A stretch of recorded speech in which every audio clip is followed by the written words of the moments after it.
friends, welcome to Kavitha Samayalarai. இன்னைக்கு நம்ம பார்க்க போற ஸ்பெஷல் ரெசிபி நல்ல சுவையான செட் தோசை. நல்ல பஞ்சு மாதிரி சாஃப்ட்டா மெத்துன தோசை. ஆஹா, சூப்பரா இருக்குங்க. நிறைய பேருக்கு இந்த மாதிரி சாஃப்ட்டா மெத்துன தோசை சாப்பிட பிடிக்கும். இந்த செட் தோசைக்கு சட்னி சாம்பாரை விட வடகரி குருமா இதெல்லாம் தாங்க பெஸ்ட் காம்பினேஷனாக இருக்கும். வடகரி ரெசிபி ஏற்கனவே நான் அப்லோட் பண்ணிட்டேன். கீழே டிஸ்கிரிப்ஷனில் லிங்க் இருக்குது. நான்வெஜ் குருமாக்களும் இந்த தோசைக்கு அட்டகாசமாக இருக்குங்க. நான் இன்றைக்கி வீடியோவில் பரிமாறி இருக்கிறது நல்ல ஒரு நான்வெஜ் சிக்கன் சால்னா.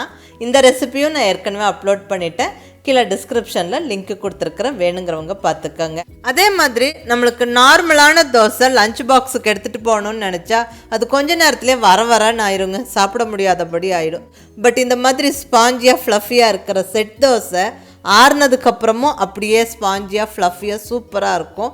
ஸோ நம்ம ஆறுனதுக்கப்புறமும் தாராளமாக இந்த தோசை சாப்பிட்லாம், டேஸ்ட்டாக இருக்கும். ஸோ லஞ்ச் பாக்ஸுக்கும் தோசை பிரியர்களுக்கு இது நல்ல ஒரு ஆப்ஷனுங்க, நீங்கள் ட்ரை பண்ணுங்கள். இப்போ இங்கே ஃபஸ்ட்டு ஸ்டெப்பாக நம்ம அரிசி உளுந்து ஊற வச்சிடலாம் இந்த செட் தோசைக்கான மாவு அரைக்கிறதுக்கு. இப்போ பவுலில் நான் ஃபஸ்ட்டு ரைஸ் சேர்த்துக்கிறேங்க. இங்கே புழுங்கல் அரிசி இட்லி அரிசி எடுத்துருக்கிறேன். Parboiled idli rice 2 cup idli அரிசி. இது கூடவே உளுந்தும் சேர்க்குறோம். எல்லாமே நம்ம ஒன்றா தான் ஊற வைக்க போகிறோம். அடுத்தது உளுந்தம்பருப்பு. இங்கே முழு உளுந்து எடுத்துருக்கிறேன், தோல் எடுத்த முழு உளுந்து 1/2 கப் அளவுக்கு. 2 கப்பு ரைஸுக்கு 1/2 கப்பு உளுந்தம்பருப்பு, 1/2 டீஸ்பூன் வெந்தயம். இது போக நம்ம அவல் ஊற வைக்கணும். அது எப்போ ஊற வைக்கணும்னு அப்புறம் சொல்கிறேங்க. இப்போ ஃபஸ்ட்டு இந்த அரிசி உளுந்து வெந்தயம் எல்லாம் ஒரே பவுலில் சேர்த்து விட்டு நல்லா ஒரு 2-3 வாட்டி அலசி எடுத்துக்கிட்டு நல்ல தண்ணி விட்டு நல்லா ஊற வச்சிடலாம். மினிமம் ஒரு 3-4 மணி நேரம் நல்லா ஊறட்டும், அதுக்கப்புறம் நம்ம அரைக்கலாம். அடுத்தது நம்ம மாவு அரைக்கிறதுக்கு ஒரு 15-20 நிமிஷத்துக்கு முன்னாடி அவல் ஊற வச்சிடலாம். ஃப்ளாட்டர்னட் ரைஸ் இங்கே நல்ல தின்னான அவல் தான் எடுத்துருக்கிறேன். இது ஸோ சீக்கிரமாக ஊறிடும், ஜஸ்ட் ஒரு 10 நிமிஷத்தில் ஊறிடுங்க. அதனால் மாவு அரைக்கிறதுக்கு ஒரு 10-15 நிமிஷத்துக்கு முன்னாடி மட்டும் இது ஊற வச்சா போதும். இது நல்லா அதே மாதிரி 2-3 வாட்டி கழுவிட்டு நல்லா தண்ணி விட்டு ஊற வச்சிடலாம். ஒரு 10 நிமிஷம் ஊறட்டும். இப்போ இங்கே நம்ம ஏற்கனவே அளந்து வச்சுருக்கிற அரிசி உளுந்து வெந்தயம் எல்லாம் நல்லா ஊறிடுச்சு. இதை நம்ம மிக்ஸி ஜாரில் சேர்த்தும் அரைக்கலாம், இல்லை கிரைண்டர்லேயும் அரைக்கலாம். இந்த அரிசி உளுந்து வெந்தயத்தோட அவளும் சேர்த்து நான் இங்கே கிரைண்டரில் அரைச்சிக்கிறேன். கிரைண்டரில் அரைக்கும்போது நல்லாவே சாஃப்ட் அண்ட் ஃப்ளஃபியாக தோசை கிடைக்கும். ஸோ அதனால் நான் கிரைண்டரில் அரைக்கிறேன். மிக்சிலையும் அரைக்கலாம், ஒன்றும் தப்பு இல்லை. உங்களுக்கு எது வசதியோ, உங்களுக்கு எப்படி பிடிச்சிருக்கோ அந்த மாதிரி நீங்கள் கிரைண்டர்லேயோ மிக்சிலையோ அரைச்சிக்கோங்க.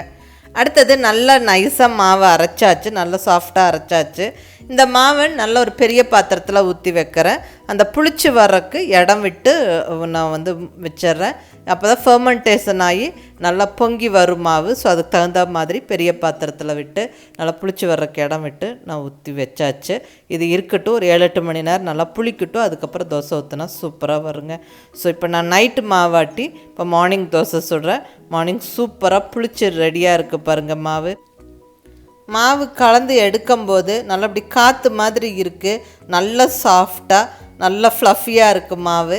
இதில் நம்ம தோசை ஊற்றும் போது நல்ல ஸ்பாஞ்சியாக ஃப்ளஃபியாக சூப்பராக இருக்குங்க. ஸோ மாவு ரெடி. இப்போ மாவுக்கு தேவையான உப்பு சேர்த்து நல்லா கலந்து விட்டுட்டு நம்ம தோசை ஊற்றிடலாம். மாவு கலக்கும் போதே நம்மளுக்கு தெரியுங்க, தோசைக்கு கொஞ்சம் லூஸாக இருக்கணும், அதாவது எடுத்து ஊற்றுற பக்குவத்தில் இருக்கணும். இட்லிக்கு கொஞ்சம் கெட்டியாக இருக்கணும். மாவு சப்போஸ் கெட்டியாக இருந்தால் கொஞ்சம் தண்ணி விட்டுக்கோங்க. எனக்கு கரெக்டாக இருக்குது. ஸோ அதனால் தண்ணி எதுவும் விடலை. நான் நல்லா இப்போ தோசை ஊற்ற போகிறேன். இங்கே நல்ல சூடான தோசைக்கல்ல நல்ல ஒரு பெரிய ஃபுல் கரண்டி மாவு எடுத்து ஊற்றி விட்டு லைட்டாக மட்டும்தாங்க பரப்பி விடணும், ரொம்ப தின்னாக்கக்கூடாது. செட் தோசை கொஞ்சம் திக்காக ஃப்ளஃபியாக வரணும்.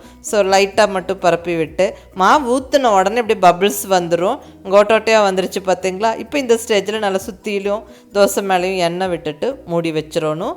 கீழே ஃப்ரை ஆகணும், மேலே ஸ்டீம் குக் ஆகணும். ஸோ மூடி வச்சு ஒரு 2 நிமிஷம் மினிமம் குக் பண்ணுங்கள். ஸ்டவ்வை கண்டிப்பாக மீடியம் ஃப்ளேமில் வச்சுக்கோங்க. நல்லா இப்போ வெந்துருச்சு தோசை. இப்போ எடுத்துடலாம். வா, சூப்பராக ஜம்முன்னு ஃப்ளஃபியாக சாஃப்டாக நம்மளுக்கு தோசை ரெடி ஆயிடுச்சு பாருங்கள். அவ்வளோதாங்க செட் தோசை. நம்ம இன்னொரு தோசையும் ஊற்றி பார்க்கலாம். நல்ல சூடான தோசைக்கல்ல ஒரு கரண்டி மாவு விட்டு ரொம்ப தின்னாக பரப்பி விடாமல் கொஞ்சம் அப்படியே திக்காக பரப்பி விட்டுட்டு தோசை மேலேயும் சுற்றிலும் எண்ணெய் விட்டு நம்ம ஒரு மூடி வச்சு வேக வைக்கணும். ஒன் சைடாக தான் வேக வைக்கணும். கீழே கிறிஸ்பியாக வெந்து வரும், மேலே அந்த ஸ்டீம் குக்கிங்கில் நல்ல ஃப்ளஃபியாக சாஃப்டாக ஸ்பாஞ்சியாக வெந்து வரும். ஸோ அதுதான் செட் தோசை. ஒரு சிலருக்கு திருப்பி போட்டு நல்லா 2 சைடு வேக வச்சு எடுத்தால் தான் பிடிக்கும் அப்படின்னாலும் செய்யலாங்க. இதே மாவில் சூப்பராக இருக்கும். நல்ல ஒரு கல் தோசையும் செய்யலாம்.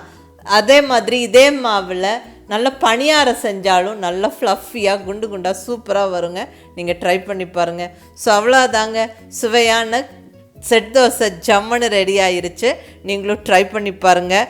நல்ல பஞ்சு மாதிரி சாஃப்டாக மெத்துன்னு இருக்கும். ஆறுனதுக்கப்புறமும் சூப்பராக இருக்கும். ஸோ நீங்கள் லஞ்ச் பாக்ஸுக்கும் கொண்டுட்டு போகலாம்.